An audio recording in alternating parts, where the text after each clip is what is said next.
zuzuye aho bamaze kwinjira mu mwaka wa 2025 ni mu gihe mu Rwanda kandi ari kubura igihe cy'isakwa ngo twe twakwinjira muri uyu mwaka.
Isaha imwe kugira ngo twe twakwinjira mu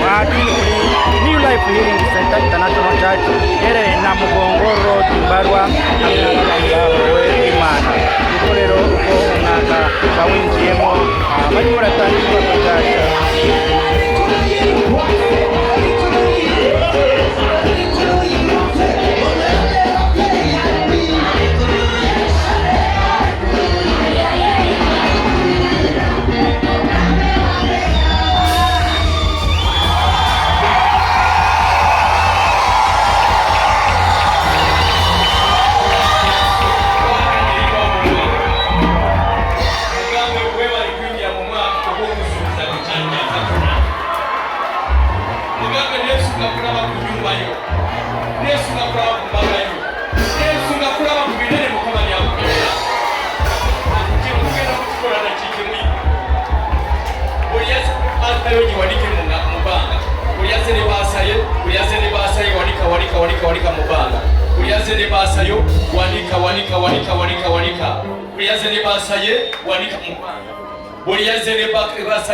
ayaze kusigira umwaka wanika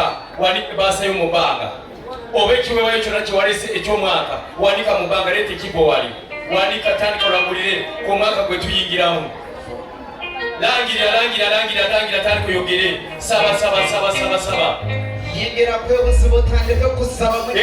kabafe yesabange ngaborete chuwema yo choborete simoyo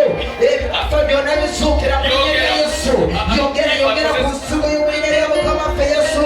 chuwema yo chogerere okambe mbaga yange yafa ezukira rwarero omanu wange ngo bari batwara akoma onako rwarero manda bashaka tarabana yongera wanere wasaba kubona katonda azwe mwayingide mwako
leeta mangu tandikoteke mu kibo leeta nga weeragulirako beera nabbi w'obulamu bwo